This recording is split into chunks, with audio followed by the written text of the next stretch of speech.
Hello everyone, स्वागत है आप सभी का। कैसे हैं आप सभी? आई होप अच्छे होंगे। और आज का हमारा टॉपिक है concept and bases of gender. तो आज बहुत दिनों के बाद जो है नया टॉपिक स्टार्ट कर रहे हैं।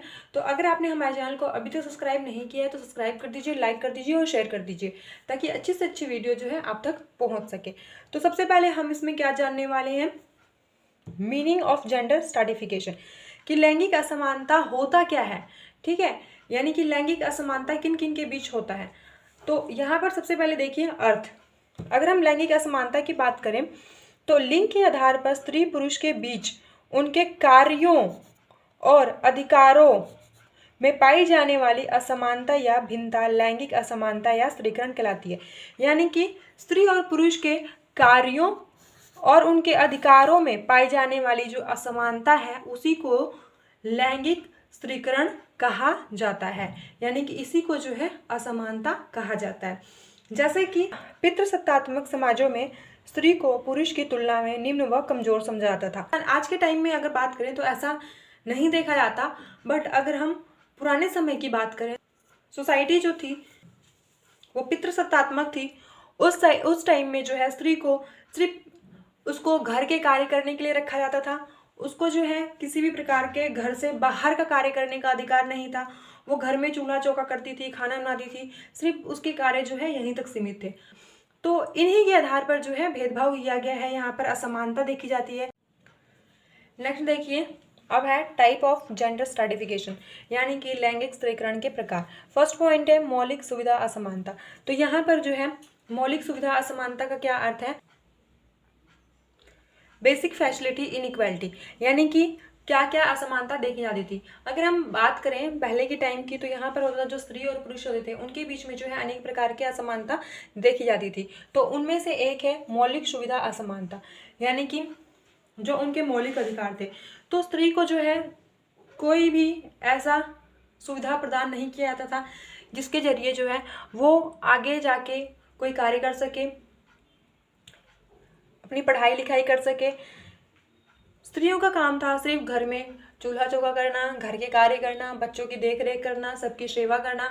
तो यहाँ से जो है ये असमानता पैदा होती है कि पुरुषों को जो है ये पूरी सुविधा थी कि वो जो है शिक्षा प्राप्त कर सकते हैं, अपने कार्य जो है बाहर जाके कर सकते हैं, बट स्त्रियां, उनको ये सारी चीज़ें नहीं दी जाती थी। नेक्स्ट देखिए विशेष अवसर असमानता। विशेष अवसर असमानता से क्या अभिप्राय है कि जहाँ पर जो है पुरुषों को विशेष तरीके के अवसर दिए जाते थे उनको अपनी प्रतिभा दिखाने के लिए, अपनी योग्यता दिखाने के लिए, अपनी कुशलता दिखाने के लिए, तो ठीक वहीं पर जो स्त्रियां होती थी उनको इस प्रकार का कोई भी अवसर नहीं दिया जाता था जिससे कि वो अपना प्रतिभा दिखा सकें, अपनी योग्यता दिखा सकें। तो ये सारी चीज़ें जो है यहाँ पर देखने को मिलती हैं। जैसे कि पुरुष जो थे उनको शिक्षा का विशेष अवसर दिया जाता था ताकि पढ़ लिख कर जो है वो आगे अपना वंश चला सके। लेकिन वहीं पर जो स्त्रियां थी उनसे तो ये उम्मीद की जाती थी कि स्त्रियां जो है पराई धन होती हैं, वो किसी और के घर पे चली जाएंगी पढ़ लिख के। तो उनके साथ जो है ये असमानता देखी जाती थी कि उनको जो है शिक्षा प्राप्त करने का अवसर ही नहीं दिया जाता था, क्योंकि उस टाइम में ये समझा जाता था कि जो स्त्रियां होती हैं उनको सिर्फ घर के ही कार्य करने हैं, ये क्या करेगी शिक्षा प्राप्त करके। तो ये असमानता जो है देखी जाती है। नेक्स्ट देखिए व्यावसायिक असमानता। अगर हम व्यावसायिक असमानता की बात करें तो लगभग सभी समाजों में जो है ये असमानता देखने को मिलती है। अगर हम जापान जैसे देश की बात करें तो वहाँ पर भी जो है ये असमानता देखने को मिलती है, जहाँ पर जो है पुरुष जो है उनके लिए व्यवसाय प्राप्त करना जितना ही आसान है, स्त्री के लिए व्यवसाय प्राप्त करना उतना ही कठिन है। तो ये सारी असमानताएं देखने को मिलती हैं। अब नेक्स्ट पॉइंट देखिए प्रासूतिक असमानता। अगर हम प्रासूतिक असमानता की बात करें यानी कि नेटेलिटी इनइक्वालिटी, तो यहाँ पर क्या होता है कि गर्भ में ही बच्चे के लिंग का जो परीक्षण है वो कर लिया जाता है कि जो गर्भ में बच्चा पल रहा है वो शिशु है, जो शिशु पल रहा है वो लड़की है या फिर लड़का है। और अगर परीक्षण के बाद ये पता चलता है कि गर्भ में पल रहा जो बच्चा है वो लड़की है तो वहीं पर जो है गर्भपात कर दिया जाता है। तो इसी को जो है प्रासूतिक असमानता कहते हैं। नेक्स्ट है स्वामित्व असमानता।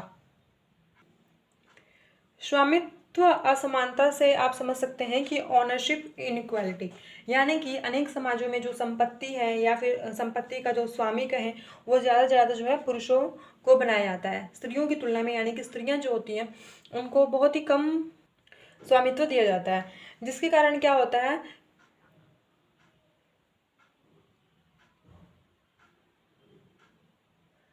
स्त्रियों का जो है वाणिज्यिक या फिर आर्थिक या फिर कुछ सामाजिक जो क्रियाएं हैं उन सब चीज़ों से जो है स्त्रियां वंचित रह जाती हैं। अगर हम मौलिक या फिर घरेलू या फिर भूमि की बात करें तो उसका स्वामित्व भी जो है स्त्रियों की तुलना में पुरुषों को दिया जाता है, जिसकी वजह से स्त्रियां जो है अधिक पिछड़ी हुई मिलती थी। नेक्स्ट पॉइंट देखिए, घरेलू असमानता। अगर हम घरेलू असमानता की बात करें यानी कि हाउस होल्ड इनइक्वालिटी, तो परिवार और घर के अंदर भी जो है लैंगिक जो संबंध हैं या फिर अनेक प्रकार की जो मौलिक असमानताएं हैं वो देखने को मिलती हैं।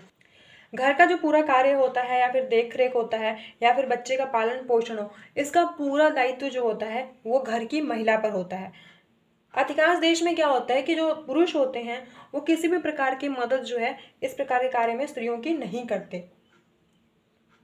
अगर हम पुरुषों की बात करें तो इनका कार्य क्या होता है, घर से बाहर जाकर काम करना होता है, ठीक है, पैसे कमाना होता है।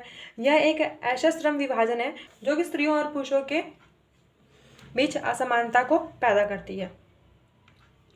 तो ये था आपका टाइप। आई होप आपको ये अच्छे से समझ में आ गया होगा। अब नेक्स्ट टॉपिक हम करने वाले हैं